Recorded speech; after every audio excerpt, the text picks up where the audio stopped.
Cak, ngobrol sih, Cak. Assalamualaikum warahmatullahi wabarakatuh. Cak Danling Surabaya. Hari ini studio Ngocak Antara Jatim kedatangan tamu istimewa. Tamu ini levelnya internasional dan bergerak di bidang seni, yakni musik. Siapa dia? Dia Mr. D.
Selamat siang Mr. D. Ya. Ini masih siang kayaknya ini. Selamat siang ya. Iya.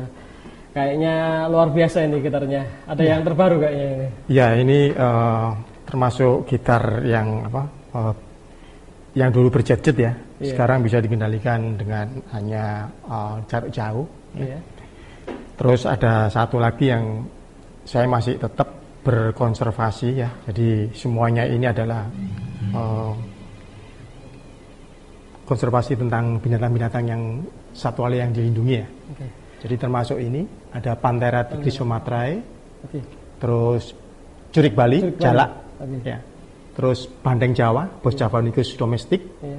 sama gajah Sumatera. Oke.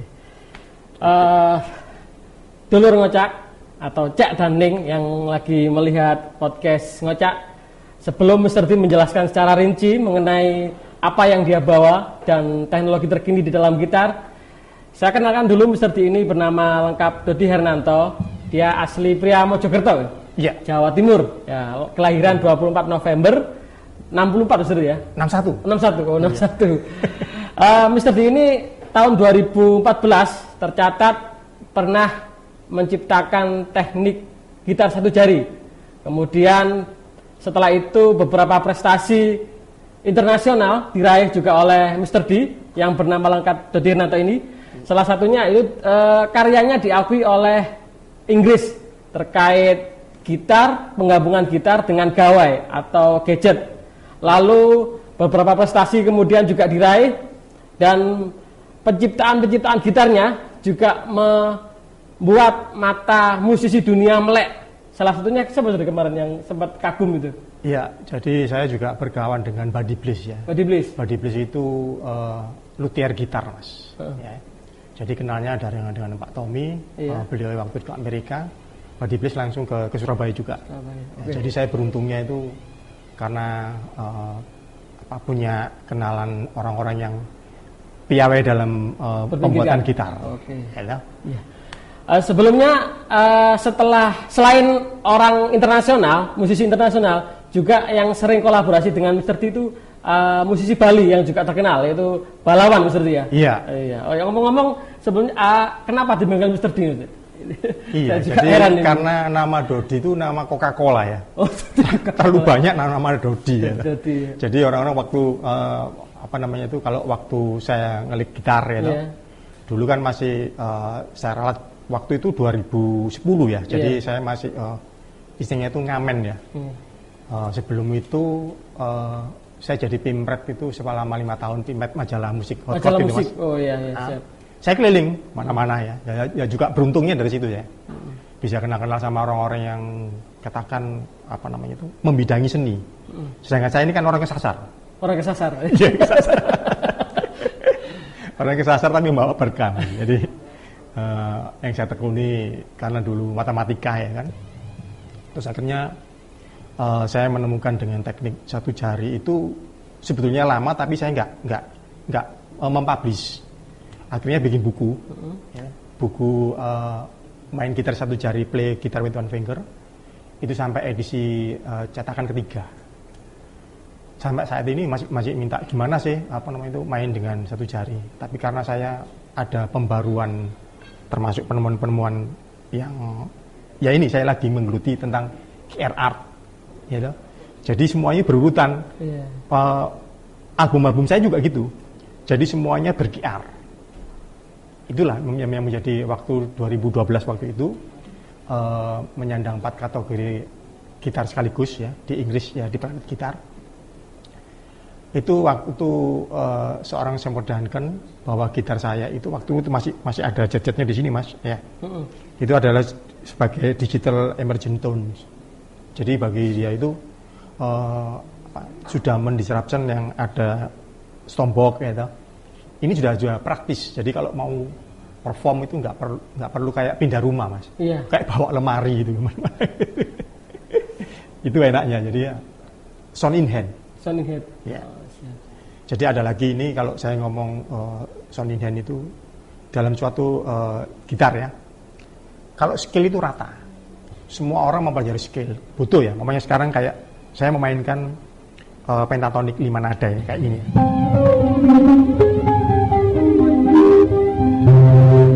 Cuma 5 nada. Jadi do, re, sol, se. Tapi ini bisa dimanipulasi banyak. Gabung dengan bridging skill.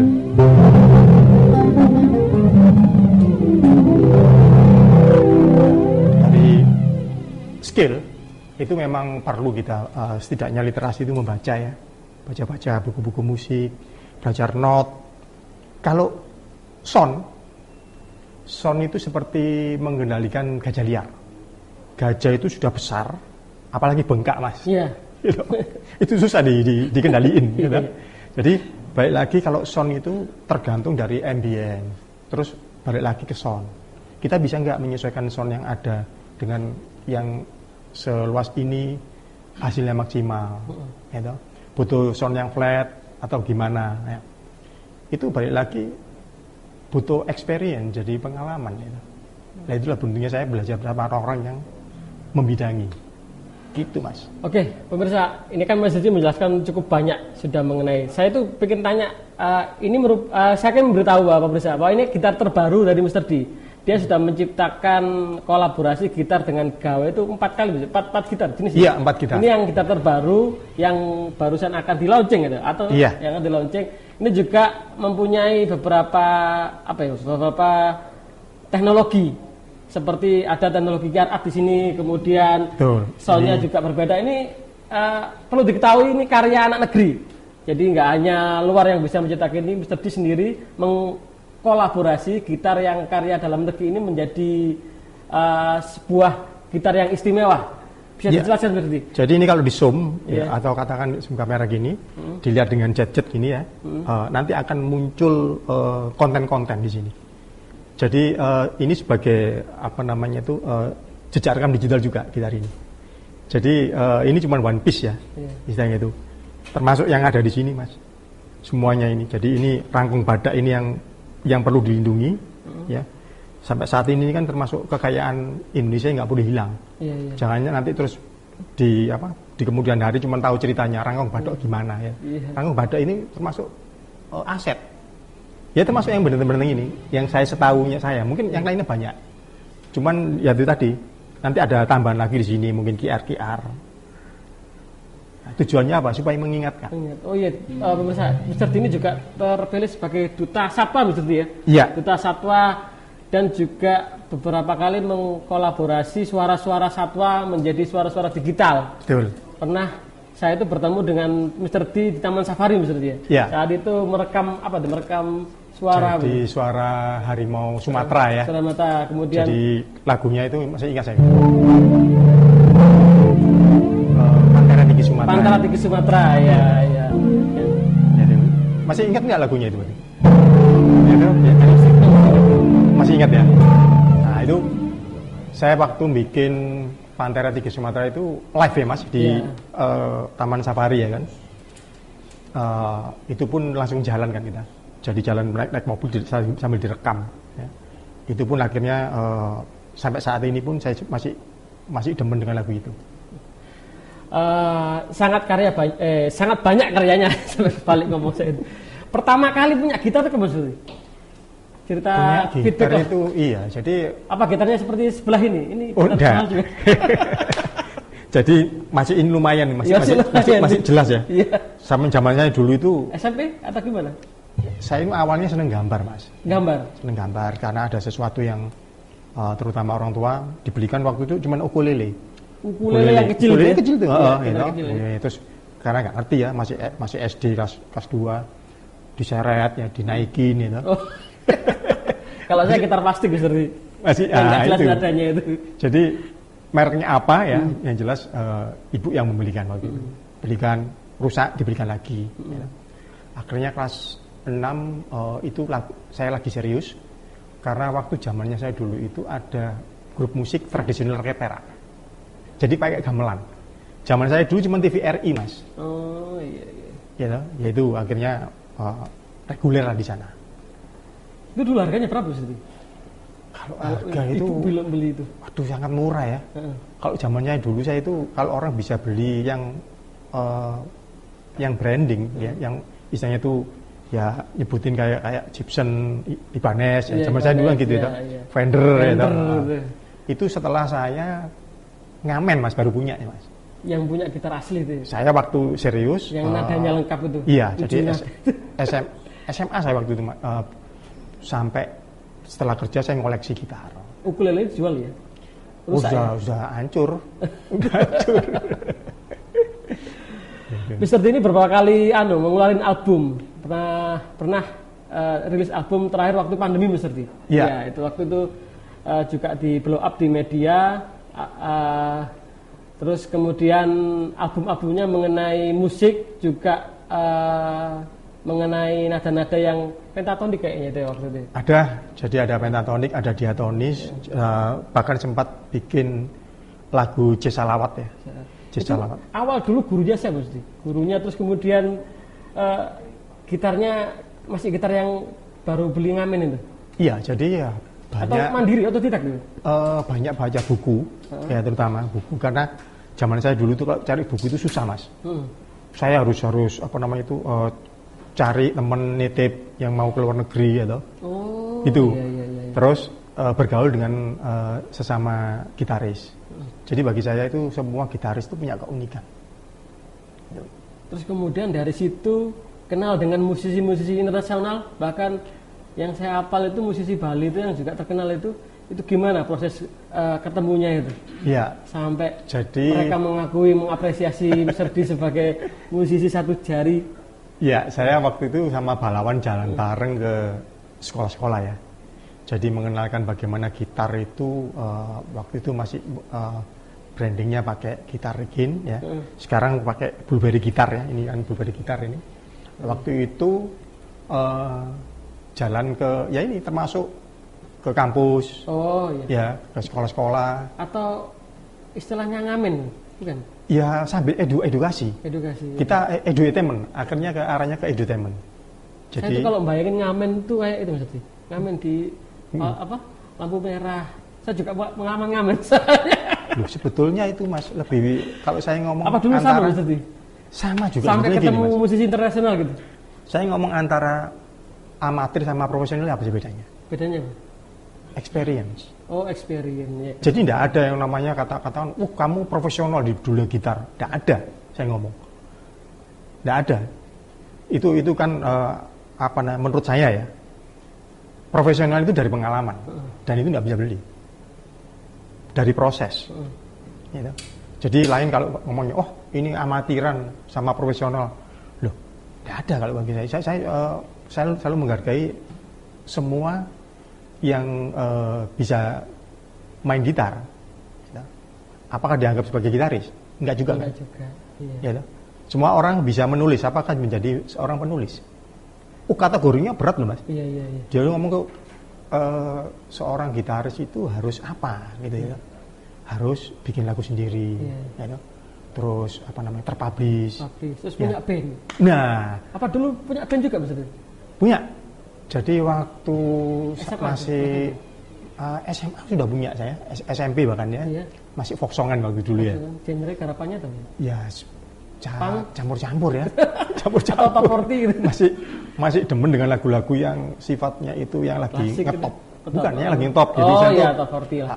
Top 40. Nah, dari itu jangan banyak-banyak belajar kan. Jadi belajar terus larinya akhirnya bentuk band. Setelah saya ikut Bumerang itu tahun 2000 ya. Pernah Bumerang juga? Jadi pemain keyboard, additional. Tahun 2000 waktu tour sama sama Bumerang itu masih lengkap dulu ya. Masih lengkap, masih personal yang itu saya anggap. Setelah Bumerang juara rock. Betul. Itu. Jadi sudah istilahnya sudah mayor label ya. Sudah. Bumerang awalnya dulu indie label ya. Iya. Jadi waktu tahun 2000 saya ikut tour. Sama namanya itu Hendry, sama Roy Ivan ya. Terus Farid yang pemain drumnya itu. Jadi keliling itu masih ngajar ya mas, mas. Saya masih ngajar, terus akhirnya kok kepingin setelah jadi pimpret majalah musik itu, saya mendirikan band blues namanya Shine On Blues. Oh, Shine On Blues. Shine On Blues. Iya. Sampai saat ini pun kalau kangen ya kepingin. Gitu. Itu waktu ikut Bumerang berarti edisional maksudnya? Edisional aja. Jadi main keyboard. Waktu itu masih ingat. Apa di balik Bandung, di balik panggung? Enggak, di panggung. Di panggung. Saya main di panggung. Itu jadi waktu saya nonton di mana? Gelora Pancasila itu, di Gelora 10 November. Ada. Kan? Ada Mas dia sebenarnya. Ada. Oh, masih cilik. Itu bandnya udah buyar ya waktu Oh, masih lengkap-lengkapnya itu waktu waktu Misteri kan dulu ngeband, kemudian mendapat tawaran edisional Bumerang.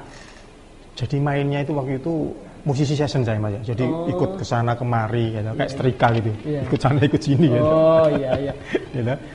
Saya sih yang manggil gitu sama. Iya, saya dulu senangnya memang main gitar, tapi karena keyboard saya itu berteknologi. Saya kan seneng ngulik-ngulik teknologi. Jadi sound-soundnya di lagu Bumerang lagu milikmu itu. Milikmu ya. Nah, itu sound backsoundnya saya yang ngerjakan. Itu yang album segitiga itu. Oh bukan, itu album Extravaganza. Oh iya, Extravaganza. Yang populer dengan lagu Pelangi itu ya. Betul. Setelah itu lagu segitiga Neraka Jahanam kayaknya. Wah ini kayaknya. Pernah kerjasama dengan Lock Saber juga loh. Ya, otomatis kan. Tapi waktu itu rekamannya kan di Singapura mesti. Di Singapura. Di mana luar kayaknya? Ada yang di mixingnya. Mixingnya. Jadi sekarang Roy bikin grup sendiri lah namanya Cikofok gitu ya. Cikofok, terus Ivan bikin RI1 itu nggak jadi ya? RI1. Ya itu, sebenarnya banyak sih. Banyak. Ini juga saya punya baca literasi Mr. D, katanya juga pernah diajak sama MH Inwajib Cak Nun. Nah, ini saya juga menarik juga. Kalau Cak Nun kan gamelannya itu namanya istilahnya Kiai Kanjeng. Kiai Kanjeng. Nah, ini kalau lihat musiknya Mr. D kan sama-sama seperti pentatonik gitu ya. Iya. Itu gimana awalnya Pak diajak seorang guru Kiai Kanjeng? Iya, Kiai Kanjeng. Ya. Jadi waktu itu saya sambil gitar jejet, bawa gitar jejet sama terbang mas. Jadi terbang itu saya dimungkan di hadapan Cak Nun sama wali kota Batu waktu itu. Di rumah gitu. Terus main gitar sekalian. Gitu. Jadi ya sifatnya itu jam session aja di situ. Lagu-lagunya ya lagu-lagu Kiai Kanjeng kan memang dinamis ya. Jadi dia main di mana itu ngumpulin orang sebanyak itu ya juga nggak gampang mas. Gitu. Hebatnya kan dari situ. Makanya kalau Cak Nun main dengan Kiai Kanjeng, pasti pasangannya itu udah.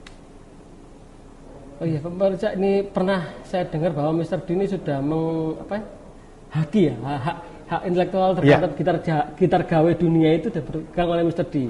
Terakhir kemarin yang dapat dari kementerian ya, bahwa kalau ingin istilahnya menyontoh harus izin Mr. D dulu karena penemu ya, istilahnya penemu ya. Betul. Jadi setelah saya dapat main gitar dengan satu jari, ada di haki ya. Jadi setelah itu berikutnya saya eksplorasi sketsa bergerak. Sketsa bergerak. Okay. Tapi belum mendapatkan saya. Iya. Karena keburu meninggal programmer saya itu waktu itu. Jadi partner ya. Akhirnya saya meneruskan ini ini QR art itu. Nah, ini mungkin sekelumit QR art ya Mas ya. Saya bahas, jadi waktu pertama itu kan barcode tahun 70. Kode batang bahasa Indonesia. Betul. Itu sama Joseph Watland namanya ya, tahun 70. Terus disempurnakan sama Masahiro Hara tahun 94. Akhirnya dipakai. Terus akhirnya saya kok apa sih kekurangannya ini? Saya amati aja. Jadi ATM aja, amati tiru modifikasi itu. Ternyata ada yang kurang dia. Tidak menunjukkan branding. Cuman kotak-kotak hitam aja kan. Iya. Kalau yang di mana itu? Yang kotak-kotak Mas Heruhara. Ya. Akhirnya saya tambah image. Image itu bisa gambar, bisa animasi bahkan. Begitu tahun 2000, saya mendaftarkan itu 2001, alhamdulillah saya dapat Oktober dapat sertifikat dari HKI Kemenkumham. Ini kalau lihat prestasinya, kalau dimuat di koran kayak cukup misalnya. Banyak sekali. Saya tanya, aku mikir inspirasinya dari mana Mas? Inspirasi bikin teknologi tersebut, menggabungkan gitar dengan musik, kemudian di arcade, bahkan menjadi duta satwa, itu inspirasi dulu musiknya gimana awal-awal? Iya, karena literasi kita itu saya banyak baca buku ya Mas ya. Terus zaman saya dulu itu kalau orang pakai internet masih jarang gitu. Saya bahkan kalau zaman dulu kan masih pakai lislen ya, pakai kabel telepon kan dulu. Oh iya. Tagihan habis banyak gitu. Kok ini? Tapi itu knowledge.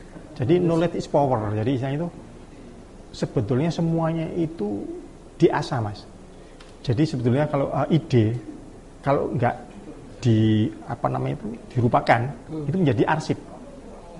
Nah, dari situ akhirnya apa? Sekarang saya harus mengasah dan mengasah.